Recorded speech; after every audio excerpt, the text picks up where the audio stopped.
Welcome into another edition of The Session with Londa and David.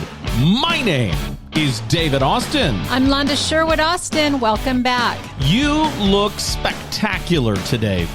You always say that, but thank you. You're very collegiate looking with your sweater and your jeans and your really pretty straight long hair. I love it. Couldn't like it more. Thank you very much. Greatest thing in the world. That's what you are. The greatest thing in the world. Thank you. Okay, we have a lot of stuff to talk about today. Do we? Stay tuned through the entire show because we're going to do the restaurant review you didn't ask for. That's going to be in this episode. Buckle up. Plus, we have a lot of stuff going on as we head into the holiday week. Gobble, this is gobble. Thanksgiving week, and it's going to be a lot of fun. But let's start off with news. Millions of Americans are revving their engines as they head out for the Thanksgiving holiday this week. AAA projects 55.4 million Americans, or 16.5% of the population, will travel 50 miles or more for the holiday on the roads. That's up some 2.3% from last year. AAA says this will likely be the third busiest Thanksgiving travel season since they started tracking back in 2000. Only behind 2005 and 2019. I think that's exciting. Okay. But that's not all. The Federal Aviation Administration says the travel season should be the busiest in the skies yet. With over 49,000 flights scheduled on Wednesday, expect to see more crowded airports this week than normal. While travelers have complained about flight cancellations over the past couple of years, the FAA says canceled flights are actually down so far year to date over last year. So it could be a little smoother in the air than expected, despite the near 400,000 flights total in this week's schedule. The Transportation and Safety Administration says they'll screen about, listen to this, 30 million flyers this holiday season. It's the highest number for Thanksgiving travel ever. And if you think you're not going to run into problems, you are crazy. You've lost your mind. That's right. Speaking of problems, with the international leg of Taylor Swift's Eras Tour underway, tragedy strikes at a concert in Brazil. During Friday's show in Rio de Janeiro, a 23-year-old concert goer named Ana Clara Benavides died after losing consciousness. While her official cause of death was listed as cardiac arrest, critics are saying a lack of water in the high heat is to blame. That's not the only thing that's gone wrong on this tour so far. In response to the Friday death, Taylor canceled her postponed her Saturday concert. Right. Then on Sunday, a concert goer who came to Rio to go to the Sunday concert was stabbed to death before the concert, not even at the concert grounds, just when they got to Rio. Yeah, so it's the armies actually who reported that death and said they were there for Taylor's concert. So it's kind of a I don't want to say plagued tour, but after it goes, after it went so smooth in America, it's sad to see it go so far off the tracks now in Rio. Sure. And I think it has to do with... I don't know that it's gone so far off the tracks. They had one really awful incident. And then a concert goer was stabbed on his way to the concert. That had nothing to do with the concert, except they happened to be coming to Rio to go to the concert. Like, it was nothing to do with her. You know what I'm saying? I think it's interesting that the military's framing it as a death en route to her concert. I think that's what's interesting about the story. Okay. I don't know why they're framing it that way, frankly. I don't either. A guy died in the city who happened to have tickets to a concert later in the day. Yeah. You know what I mean? Yeah, it might be. They may be trying to point the finger a little bit because of the prior incident. Right? Because the father of the girl who passed, Anna, it was her name, is saying someone is going to be held responsible for this. Sure. And they will pay. And shifting responsibility. So I can't imagine how the team from Taylor Swift would be held responsible. Sure. The reason people didn't have water is because the stadium rules. Right. She had nothing to do with it. The stadium rules didn't allow people to bring water in. You could purchase water from the stadium. Sure. And she was, if you've seen any of the news on it, you already know this. She was like directing people to share their water, and like she would see from the stage someone in distress and then ask, does anyone have water for this person right here? Right. I need water over here. During one of her songs, she's singing and gets a bottle of water from somebody over here on this side of the stage and walks it over to the other side of the stage to give to somebody. Sure. Like during her song. Yeah. Like, what the hell? And stopped the concert on multiple occasions and sent people out into the audience with water. Yeah. So the mayor of Rio then had water trucks brought in, and there was Sunday night at the concert. They were handing out free water all over the place. I gotcha. And we actually have a friend and client who was at that concert last night. Who? Kirsa. Oh, that's cool. Yep. She's back in Argentina. Yep. And she took two of her kids. I don't know. But yeah, they were at the concert last night. And she loved said it? it was the most amazing experience of her life. That's awesome. Just incredible. And that's what's happening. Oh, okay. And that's what's happening. Yeah, circling back to the travel thing. Yeah. I mean, honestly, it's like from now until the middle of January, you're just going to have to put your patience hats on. Yeah. You know what I mean? Yeah. And flight delays have not been happening this week like crazy, like everyone predicted. Just wait. We're not quite there yet. Well, They will. Yeah. Flight delays, flight cancellations. You're going to have to wait longer than normal. You have to get to the airport earlier than you thought you'd have to. 2 hours is not enough in a major metropolitan area Sure. on a holiday weekend. They're Sure. trying to get 30 million people through. Right. You know, the thing that I want to remind people is be nice. Just be nice. It's interesting to me how efficient this system actually is. Mm-hmm. You hear about, storms coming through causing delays. You hear about there are problems with employees and there's not enough staff and there are delays. But think about this. 397,405 flights. That's how many there are. Oh. This week. Starting last Friday to next Sunday, right? Or this coming Sunday. Right. And that is a lot of logistics to handle. Mm-hmm. And if they think this is going to go off reasonably without a hitch, which is what they're predicting, the FAA is predicting that, and the TSA is like, we'll figure it out. I want to clap for them. You know what I mean? That's incredible if that works out, and I hope it does. Yeah, I mean, we've shared before. We're pretty seasoned travelers, and my travel tips for you are go earlier than you think you need to. Right. Carry on. Don't check your baggage. Don't be dumb. Listen, something happens to your luggage this week, that's on you. Right. That's right. Check it. Well, but I need to take... Nope, you should have shipped those gifts, right? Are people taking gifts to Thanksgiving? People, sometimes. For Christmas, like ahead of Christmas? Yeah, sometimes. I say always ship gifts. In fact, buy Amazon and have them put it in a gift bag. There you go. That's the best way. And you have to be patient. It's like the discussion we were having recently about... You read an article on airline seat etiquette. Yes. And about how now it's considered rude to lean your seat back. Let me tell you something. Piss off. Yeah, that's exactly right. What's rude is to have your kid kicking my seat and to not stop the kid. Right. Because I don't love confrontation, but about the third time somebody's foot kicks my seat, I stand up on a plane even if the seatbelt sign's on. So... that's what's rude.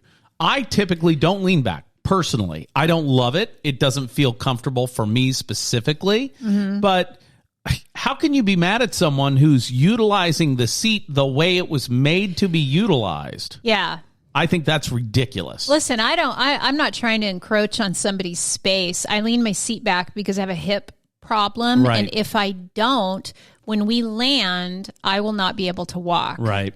So, like things like that, like, listen, it's the fault of the airline for making these planes crammed so tight. Sure. Right? The seats are not very wide now, right? I mean, you're gonna if you're flying coach, you're gonna be uncomfortable. You're gonna be touching people. You're gonna have your seat jostled. You're gonna have your tray shoved into. You know what I mean? Come on. But if your kid kicks my seat 3 times, I'm standing up, and I'm a very imposing looking person. When I lose my mind and that fuse in the back of my neck snaps, so I recommend don't let your kid kick somebody's seat. That's common etiquette. Do your best, right? And my theory about that is I didn't really take my children out a lot unless they could follow directions pretty well. Yeah. And so, I mean, you get what I'm saying? My favorite is the parents that let the kid just wander. They stand on their seat, they turn around, they do all the stuff. I don't understand that. Well, I'm not here to judge anybody's parenting style, so I want to be clear about that. I think it's a very tricky space to be having lots of opinions about because there are too many variables. Yeah. To have hard and fast lines of opinion, right? And so we're all doing the best we can. Trust me, if a kid is freaking out on an airplane, that parent is doing the best they know how to do. Sure, I would say crying and being sick, which happens with kids a lot, not a nuisance. Right. Grabbing my seat and moving it around is a nuisance. Right, I understand what you're saying, okay, but I'm trying to say if the parent had the skills to not allow that behavior, then they'd already be a part of the kid that their dynamic, right? Sure. They would tell them to stop and they would stop, right? So there's something lacking in the skill set there. Well, and the problem... That's what I'm saying. And the thing that's lacking in the skill set, in the times that I've experienced this on a plane, the parent never tells them to stop. That's what's rude. Not being able to control your kid is different than not controlling your kid. Saying, stop it, Johnny. That's rude. Don't touch that person's seat, Johnny. That's different than saying nothing at all. That's crazy to me. So is it possible they're not noticing that the kid is kicking your seat? I don't know that. I sure notice when a kid kicks my seat, and the third time I stand up. And then they know. I don't yell at the kid. I look at the parent. Uncomfortable.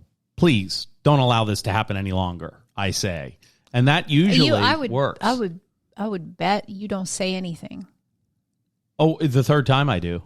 Oh, you mean maybe I might just... You stand up, scowl, sit back down. Yeah. Because you really are non-confrontational. Well, you remember when we were on the COVID flight with all those kids coming back from the Philippines. That was terrifying. And that kid kept grabbing my seat, and I stood up the third time. That was an adult, though. Well, he was an 18-year-old. That's an adult. Senior or brother, senior, whatever he was, Malachi or whatever he was. And he was mortified. But... Yeah. You're right. I didn't have to say anything. Again, in close quarters, it's going to get uncomfy. You got to just be polite. I went to Walmart on Sunday. The Sunday before Thanksgiving, I went to Walmart. Big mistake. Because I am dumb.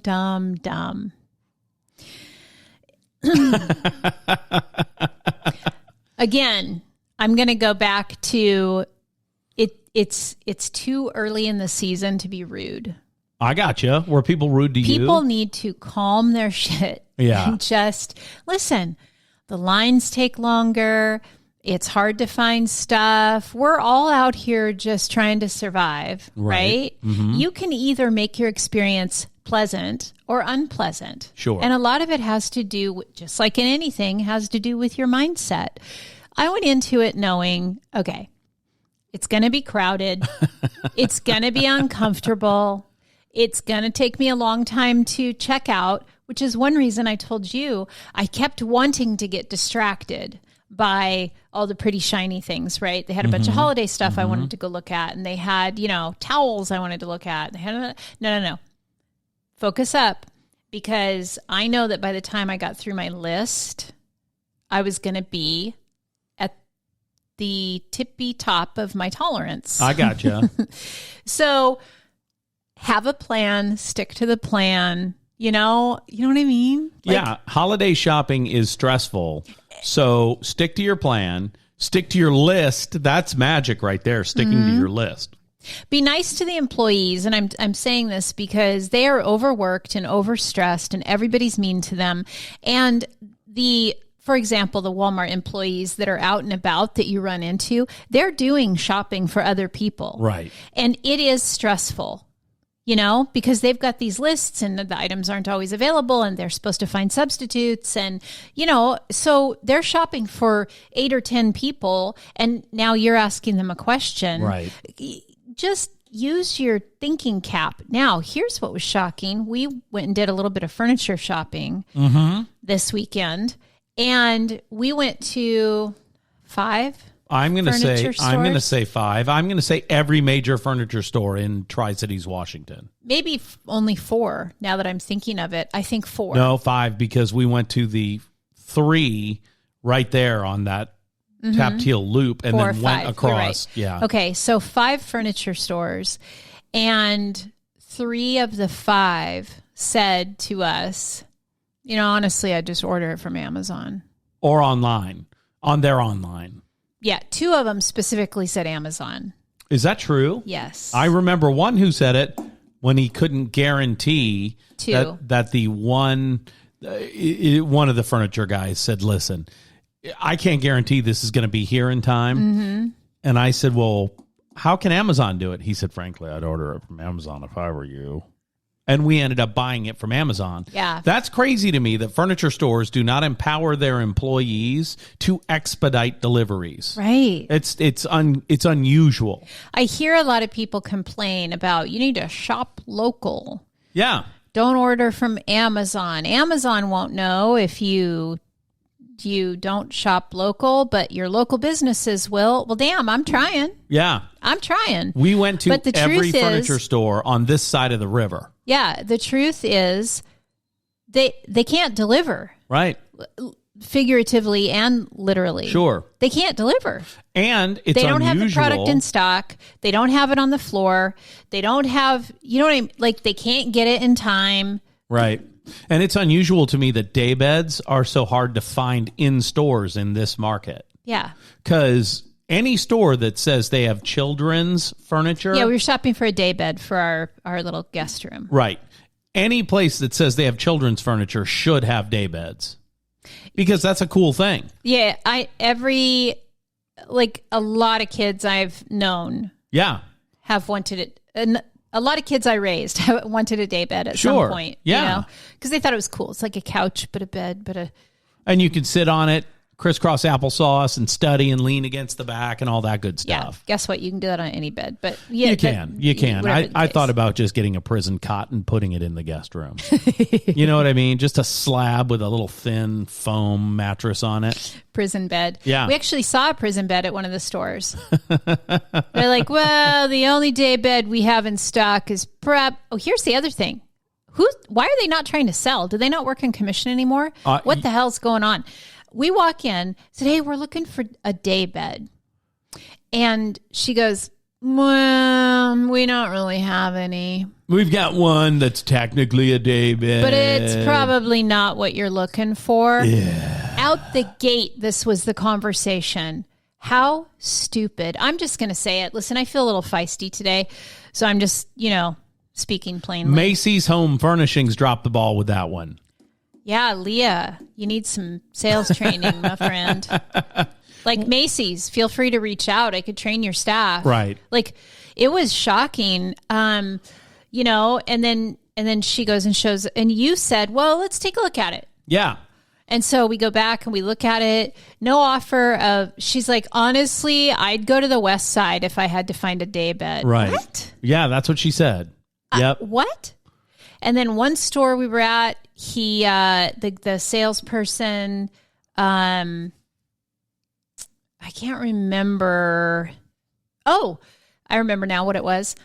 They had one day bed on the floor. Right. They couldn't guarantee that it would get here in time because right. we need it by Friday. And, that's on us for waiting, but still. On the way to the door, because we're like, okay, well, we can't risk it, so thanks. And he's the one that said, Get it on Amazon. Yeah. That was Walker's Furniture, Yep, right? Okay. Yep. Again, I'm available to train your staff. I'm just saying. Your sales will increase, I guarantee. But I said, hey, do you happen to have any Murphy-style beds? Oh, well, we do have this one cabinet-style Murphy bed. Okay, what I don't understand is why he didn't say to us, I don't have a day bed, but let me show you what I do have that might be another option for you. I don't know if you're open to it or not, but let's just take a look and see. Sure. And walk us over to aren't they trying to sell? They're not. That kid was nice, and that kid was the most professional of all the salespeople. But when he said he couldn't guarantee it arrives on time, he then, when I brought up Amazon, was like, you know what? You should consider that because they guarantee their delivery dates. Yeah. Which is unfortunate. And the fact that he couldn't guarantee it, or like you mentioned, as we love to dissect people's sales processes. Right. We got in the car and you said, he really just dropped the ball when he didn't say, hey, let me grab a manager, or let me grab an associate and see if maybe they know something I don't know. Right. Like, work at it. Yeah. It's at our distribution center, which is nearby. So let me see if it's possible. Right. Yeah. While I'm checking on this, is there anything else you want to look at? Any other piece you might need? Oh, no, I don't think so. Okay, well, we've got some of blah, blah, blah featured. Take a look at that while I'm checking on this. If he could have made me feel comfortable about the delivery turn time, I would have spent triple what I spent on Amazon to get the same stuff. Oh, yeah. Triple. Yep. And that's unfortunate. Yep. And let me tell you, not giving your salespeople authority to guarantee turn times is a mistake. Yeah. If it's there needs to be a policy. If it's in stock in our warehouse, we need to figure out a way to make this happen. I'm willing to pay a premium to get it on time. You actually said that to him. And he said, oh, no, there's no way I could guarantee that. There's no way I could do it. I wish I could. One of the stores we were at, they said they couldn't. Maybe it was that one. They couldn't guarantee it because it comes from Portland. And I was like, I get car parts overnight from Portland. Right. So how do you figure that? Yeah. Like, I don't get it. I just don't get here's what I'm getting at. Portland's 2.5 hours away from where we are at this moment. Here's what I'm getting at. If you own or run a business that has a staff that's selling a product or service, mm-hmm. and you need more products or services sold, and you're scratching your head, please reach out to me. Please. It is not as expensive as you think to hire me. 509-491-2663. That number again for Sherwood Austin Solutions. Attention, Londa, 509-491-2663. You can email me, londa@sherwoodaustin.com. And I'm telling you, and the reason I'm saying that, and I wasn't, expecting to make a pitch here. Sure. But for God's sakes, there's so much money to be had in the economy, especially right now. And the reason you're not getting your piece of it is because your people are not trained. Right. There's no process. That's right. There's no process. You greet them within a certain amount of time. You do a brief needs analysis. You walk them to what you think will solve the problem. And while you're walking, you talk about their needs more deeply. It's like the guy at the Subaru dealership who talked at me for 40 minutes and never asked me a single question. Yeah. I would have walked out with a brand new Subaru that day if his process had been better. Yeah, that's true. Yep. Let me tell you why a Subaru is a Subaru. I do not care. Right. But what I do care about is that you ask me some questions so you know what's most important to me. Right. And then once I tell you what I'm looking for, only show me that. Right. I am interested in black with gold trim. Or white. Let me show you this blue one. Here's a purple one that you'll really love. No. Black or white with gold trim. All right. Now that we're into it and I'm fired up. Okay. Let's go to the restaurant review. Okay, here is the restaurant review no one asked for. Let me preface this by saying, if you know a manager or owner of the place we're about to talk about, please feel free to pass my information on. They already have it because I made reservations. Right. Which, by the way, I'm shocked I did not receive a phone call. Shocked. Although it is still early in the day on the first day back after the weekend. I want so badly to help them. Right. The atmosphere is lovely. Okay, so we're going to talk about it, and let's call it by name. The restaurant is at Michelle's in Richland, Washington, at Michelle's. And it's kind of an upscale, kind of hip place that does a little jazz and blues live on the weekends. Yep. So we went there to celebrate our youngest, David Michael's, birthday. He turned 21. So we went there because it's a restaurant with a bar. Right. Okay, go. Let me start with this. I wanted to create a very particular kind of experience for David. Right. Right? Right. They're not the typical 21-year-old. Right. Kid turning 21. Right. Not atypical for sure. They want an experience. Right. For sure. It wasn't going to be bar hopping, getting shit-faced. Not at all. Nope. I want... Although that's what I voted for. Yeah. Bar same. hopping, getting shit-faced. Same. Okay. Fine craft cocktail, music in the background, nice dinner. And I thought, you know what? I looked online. I thought, okay, they got a band that's going to be playing. I listened to some samplings of their music. I liked, okay, all right. This is going to be good. I get online and make a reservation. Yep. This is me making a reservation. Yep. Good work. At the end of the reservation, it says, thanks. We'll be in touch soon. Okay. You have to enter your email, your phone number. I got nothing. Oh, they weren't in touch. So I got nervous and I called.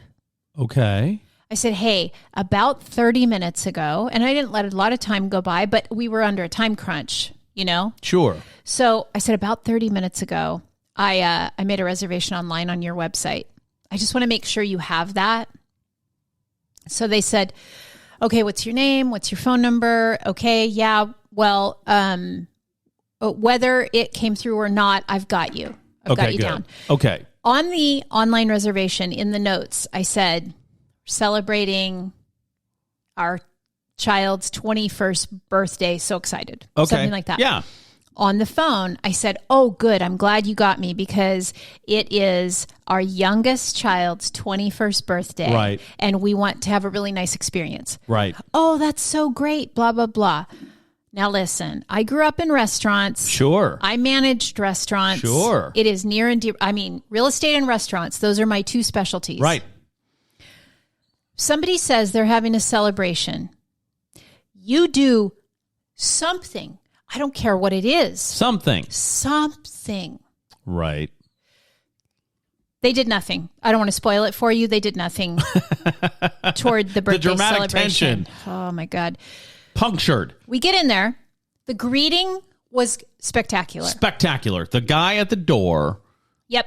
clearly has been doing this for 30 years. Yeah. A maitre d'. Yeah. Dressed beautifully. Yep. Well-spoken. Very excited to see us there. Yep. We threw him a curveball. Yep. And we said, hey, I know we have a reservation for 4, but we suddenly have a 5th. Can you accommodate that? And he's like, of course we can. This is no problem at all. In fact, I have a table right here that would be great. Right. And it was perfect because it was the farthest away table from the live band.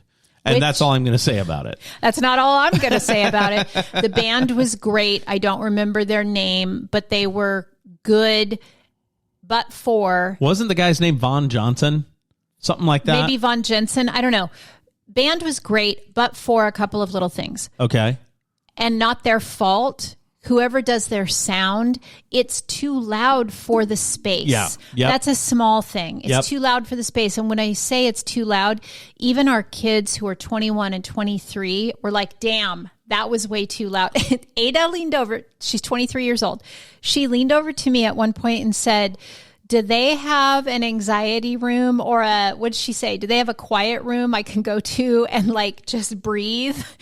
Because it was so loud. Right. So it just doesn't need to be that and loud. she went to the restroom for a good 5 minutes and probably just stood in there not listening just because it was so loud. It was crazy loud. You didn't hear any of the dinner conversation. None. Because it was so loud. Zero. I only heard the person right next to me, and because I was leaned in, really close. I could see everyone's face, and I could see that they were all smiling, and I shook my head in the affirmative a lot.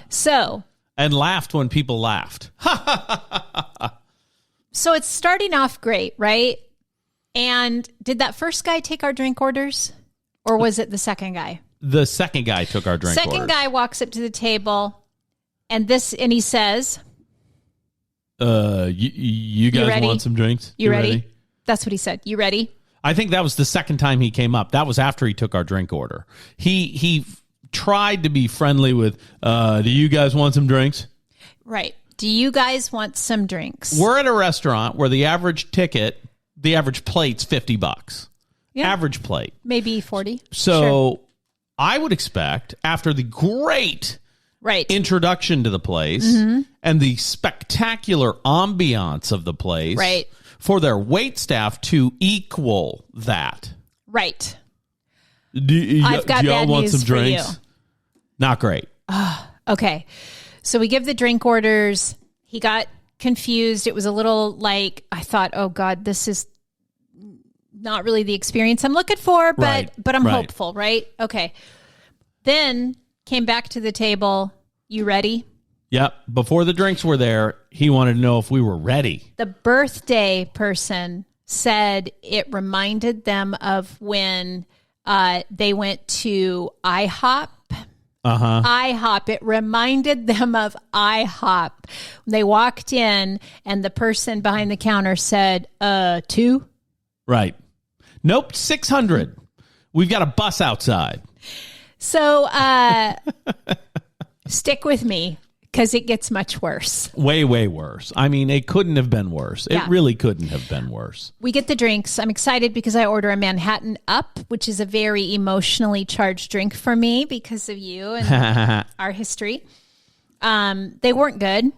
They were. I said to David, hey, because they're very excited, 21st birthday, want to try the Manhattan Up. Sounds fancy.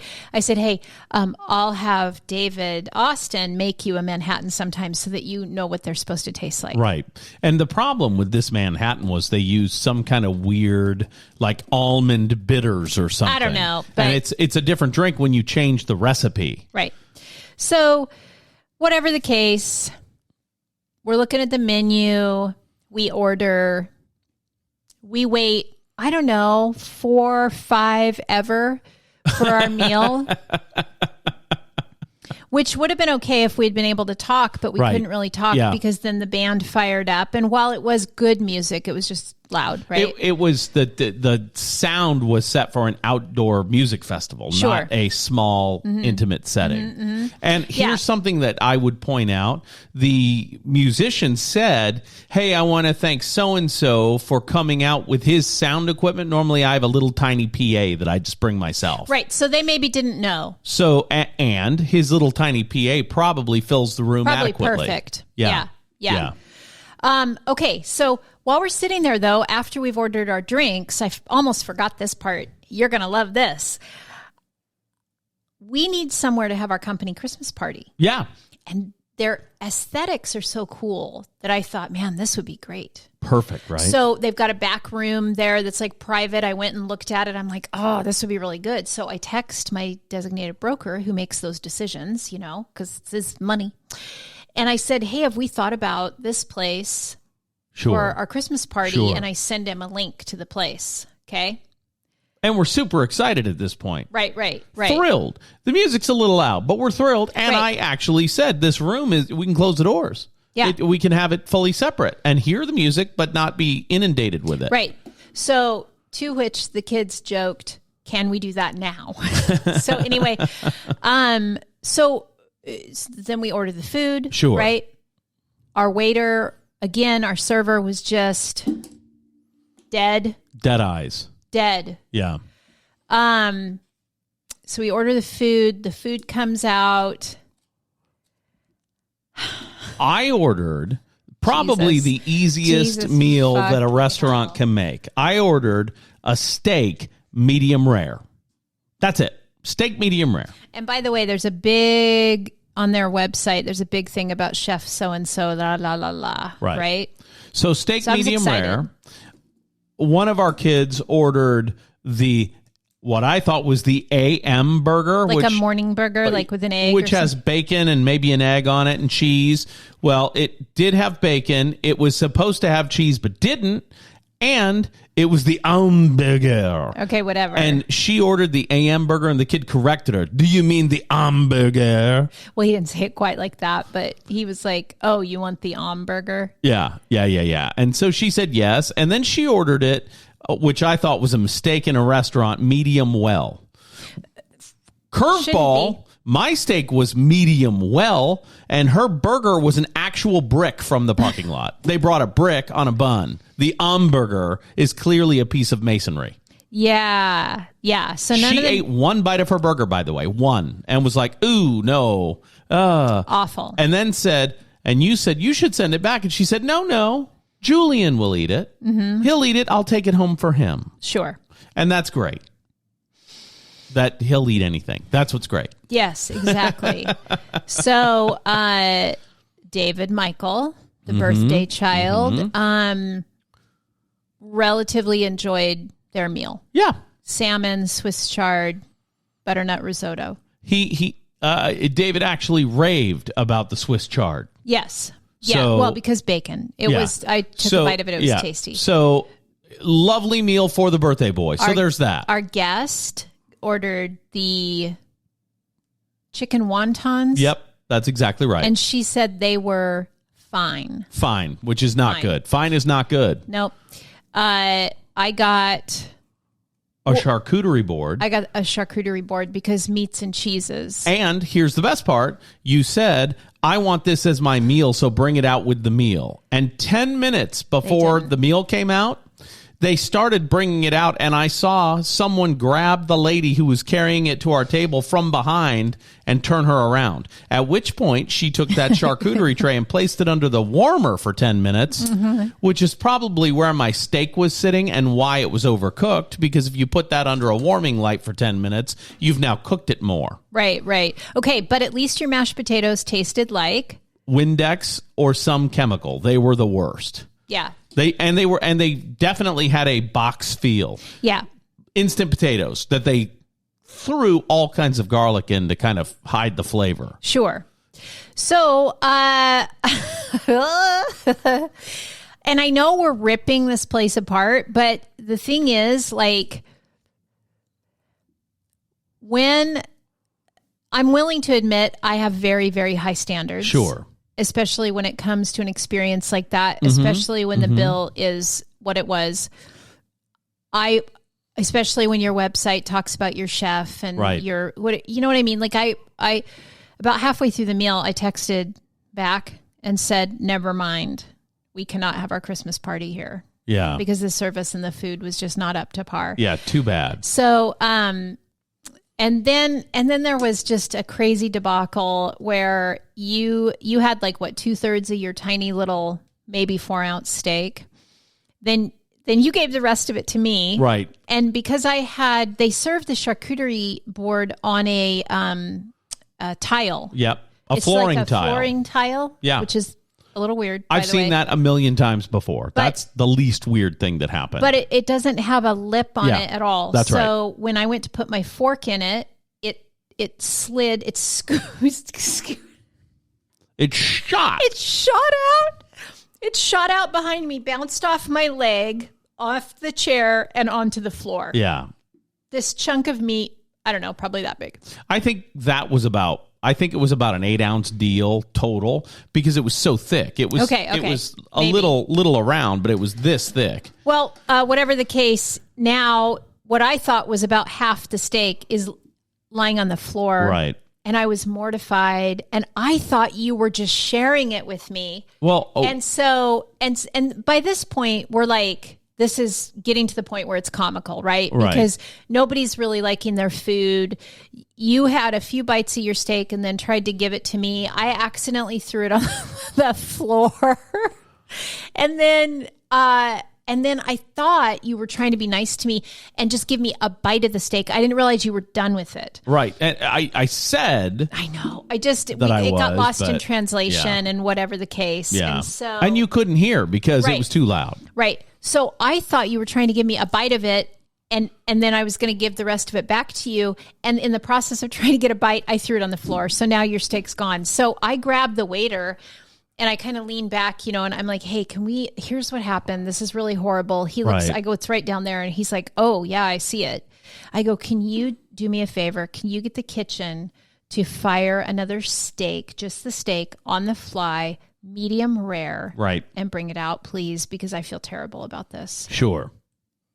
And I tried to stop you because, no, I'm done. It was overcooked. It was tasty. That's the problem with that steak. They have a reduction sauce and mushrooms on top of it that were very, very tasty. So I kept going. I would have sent it back, but at least the gravy and the mushrooms were adequate. You know what I mean? The flavor was great. The meat wasn't the right mouthfeel and I was stuck on the no. You get what you deserve to have. You deserve to have a steak. You know what I mean? Anyway, that's neither here nor there.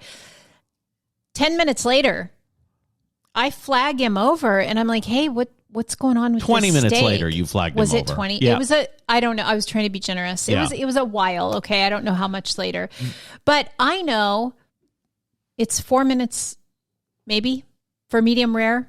Depending on the thickness, 3 to 4 minutes on each side. You let it rest for 5 minutes and you serve it. Yeah.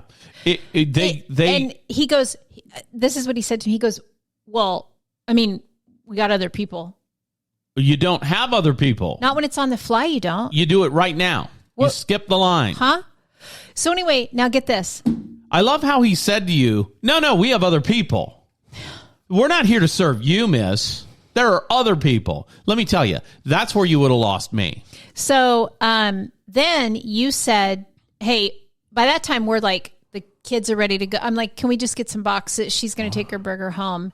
I had some cheese left that I thought I wanted. She had one bite of that stupid burger. And so you said, hey, that other steak, just put it in a box. We'll take it to go. We're ready to go. So they put it in a box. It was the full meal. They replated an entire meal. They made an entire new meal. Hey, throw a steak on the grill on the fly. Make sure it's medium rare because the last one wasn't. Let me tell you what would happen if I was working in that restaurant. If I'm little waiter David Austin, and I was little waiter David Austin a long time ago. Right. Little waiter David Austin would have said this. Wait a second. It was overcooked for you the last time? Mm-hmm. The one that's on the floor? Yes. Immediately, I would have been embarrassed as a server, and I would have made sure the entire meal was comped. Not David's meal, but the steak meal would have comped and would have replaced it. However, what happened instead is I was charged another full meal. A full steak dinner. A full steak dinner. And all you wanted was a new steak because the other one was on the floor. Right. So there's, I guess, some argument there that maybe it was my mistake. I don't know. The whole thing, though, by that time, like everybody in our party just wanted to get the hell out of there. They couldn't wait to leave. They were done. We had planned on having dessert, and we would probably have ordered a whole nother round of drinks and dessert, but it just was untenable at that point. And I was trying to be a good sport. And by the way, never after I cut into my steak, did he come over and ask if it was okay? Oh, that was the other thing. Yeah, never came back and checked on us. And what I would have said is, you know what? Now that you're asking, no, it's overcooked. I wanted medium rare, not medium well. Mm-hmm. It was medium well. The inside was gray, not pink. Yeah, it was well done. It was wet, though, which is why I'm giving them grace and saying medium well. You know what I mean? Anyway, I think the breakdown... And then I suspect either the manager or owner was sitting on the couch behind us. I think so. Who heard us all talking in real time. I doubt that she heard us because it was so damn loud. Yeah, but there was about a 7-minute stretch where the band was talking. The guy was telling a story. So anyway, I did this music festival in Edmonton, and it was such a good time, Cat Daddy. And I got this new job. I'm driving a truck for for a media company, so I had to leave my last job to come to this job. And 17 minutes later, the music restarted. I'm like, okay, Taylor Swift, get water to the audience and let's move on. It really was like 8 minutes. It really was. So it was a little odd, but at least we could hear each other talk for a second. Right. And, and she was present for that. I suspect the kid was worried. And she came over there to listen in. I don't think our server, who was not a kid, I don't think our server really cared at all about anything, and that's part of the problem. And never checked and asked us how the food was. That's the biggest problem with that restaurant. If you come by right away, everybody cuts into their food. $40-50 a plate. Everybody cuts into their food. You immediately come over and say, "How is it, everybody?" Right. And here's the thing. If you do that, typically, people like me will say, "You know what? Great job." Because we feel cared for and seen. And when I was a server, I would get more specific and say, "Is the steak cooked to your liking?" Right. Yep. Because if there's a problem, I want to know. Right. So and anyway, I want to fix it on the fly instantly. Okay. It's out of character for me to have that bad of an experience and leave a tip, but I did. Right. It wasn't a big one. It wasn't what it should have been. Right. But it was something for the effort, okay? I also, however, put on my glasses. As soon as I put my glasses on, David Michael says to his friend Faith, "Uh-oh." She's getting serious. I put my glasses on, I get my pen out, and I left them a little note on the receipt. Unfortunately, this is one of the worst dining experiences I've ever had. The greeting was terrific. The service was bad. The food was just okay. Mm-hmm. I don't know that I've ever left a note like that. Mm-hmm. But I just thought, I don't know. I feel like if there's a problem, I want to know. Yeah. Well, if there's a problem, I want to know. That's why I check in with my clients so often and ask them, like, "Hey, is there anything that we're doing, that I'm doing, that's making you uncomfortable or you don't like? Because I want to know it. Let's talk about it. Let's fix it." Yes. Because we're service providers. The thing is, I love an amazing restaurant experience. Well, then why don't you have a restaurant? I do want a restaurant, okay? But I love it. I love it when it clicks, and the way it clicks is by having your staff well trained. Yeah. And it's not hard to train them. Yeah. It really isn't. And sadly, the best craft cocktails in this town are at our house. Sadly, they are. Now, let's give credit where credit is due. Okay.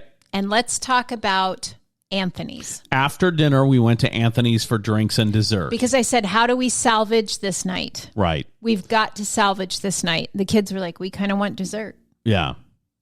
And we went and had great desserts. Our drinks were too sweet. That's okay. That's, we ordered half sweet old fashions and they were fully sickly sweet. However, Anthony's,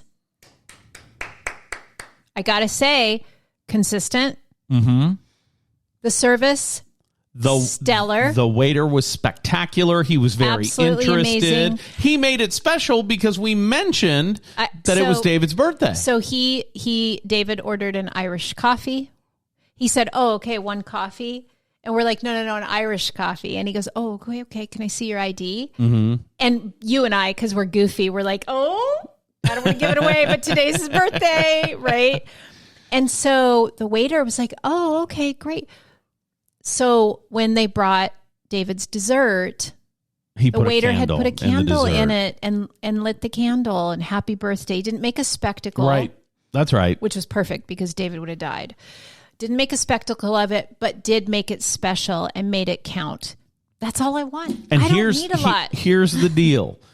While the bill was 1/4 of what it was at the other restaurant, mm-hmm. I paid this one, so that guy got the same tip as the guy at the restaurant that was 4 times more expensive. I'm sure. So, ooh. Because what I wanted to tip was a big fat middle finger. No. Actually, what I want to do, and I'm dead serious about this, if anybody does know the manager or owner of At Michelle's, please put me in touch because it's such a fantastic concept. Yeah. And they've got... It's like they've got all the raw ingredients and they just don't have a recipe. Right. I've got the recipe. Yeah. And I would love to help them. And I suspect the reason it was medium well is because he was confused, because he didn't write things down. And our daughter asked it to be medium well, asked for her burger to be medium well. I suspect that's why and mine was medium well. And can we stop that practice of servers not writing things down? It's the dumbest thing I've ever seen. I don't care if you do have an audiographic memory and you remember everything. Right. And you don't need to write things down. It sure will make the people feel less anxious if you do write it down. Right. Whether you use it or not, it'll make us feel a lot better. Mm-hmm. Because when it's wrong, it's all your fault. Yeah. And he didn't ask us if it was cooked correctly, so he never knew that anything was wrong until you flagged him down and showed him the floor steak. Floor steak. And he didn't ask, well, how was it before it hit the floor? I just said, can you make sure that it's medium rare this time? Right. That's right. I would have immediately been horrified and said, oh, my Lord, was the first one not cooked correctly? How did I not know that already? Oh, you didn't come by. Pearls. Literally. Yeah. I mean, I'm sure people have a lot of opinions about this, and I'm glad because we want to hear your opinions about it. Even if you disagree with something that we've said, we want to hear it. But I think this was an entertaining episode, if nothing else. There you go. If you want to give us your thoughts about the restaurant review that nobody asked for, reach out to Londa at SherwoodAustin.com. That's Londa at SherwoodAustin.com. Or call her at 509-491-2663. And that means you at Michelle's, 509-491-2663. I genuinely love to help. There you go. That's it for us. That's all there is. There you have it, and there it is. Yeah. So we'll be back here again next week. In the meantime, we hope you have a spectacular Thanksgiving. I know we're gonna. Oh, I can't wait. It's gonna be great. I can't wait to come back next week and tell you about all the fun we had at Grammy's Christmas celebrations. Oh, yeah, it's happening. Oh, you're Grammy. Yeah. I get it. All right, we'll see you next week.